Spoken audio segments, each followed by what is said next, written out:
2011-এর পরে নির্বাচনের মাধ্যমে পরাজয় বরণ কইরা পুনরায় আবার মাঠে নামলাম বিএনপির জন্য। মাঠে নামার পরে এই আন্দোলন সংগ্রাম শুরু হলো। শুরু থেকে 11 সালে সম্ভবত এপ্রিল মাসে হরতালের সময় আমি জেলখানায় আমাকে গ্রেপ্তার করা হলো ফলপুরটি থেকে গ্রেপ্তার করা হলো।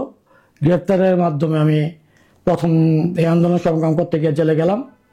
জেলে যাওয়ার পর থেকে এই মামলা পুনরায় শুরু হলো।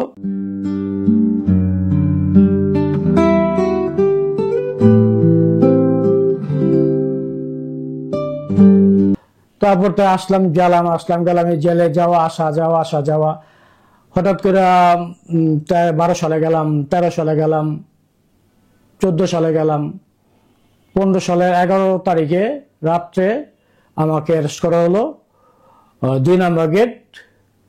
তখন তৎকালীন এসআই ছিল আতাউর, উনি আমাকে অ্যারেস্ট করলো। করার পরে আমাকে নাঙ্গল সদর থানায় প্রেরণ করা হলো। তারপরে 2 দিন রাইখা আমাকে জেল হাজতে প্রেরণ করলো। পুনরায় তারপরে রিমান্ড চাইলো অনেকগুলি মামলা, তখন চলমান আমাকে 9টি মামলা দিয়ে ওনাকে চালান করা হলো নাঙ্গল কোর্টের থেকে জেলখানায়। তো অনেকগুলি মামলায় রিমান্ডে ছিলাম। রিমান্ডের সফর সঙ্গে ছিল আমার হাসান সাহেব, আমার নগর বিএনপির সাংগঠনিক সম্পাদক ছিল, যে কমিটি আমি দপ্তর সম্পাদক ছিলাম। আবার যুব দলেরও আমি যুগ্ম আহ্বায়ক ছিলাম, ভাইস প্রেসিডেন্ট ছিলাম। দীর্ঘদিন নিষ্ঠার সাথে দপ্তর সম্পাদক ছিলাম, নিষ্ঠার সাথে কাজ করছি। তো মামলায় আমাকে কাবু করে ফেলছিল, অনেকগুলো মামলা দিচ্ছে। যে কটা মামলা হয়েছে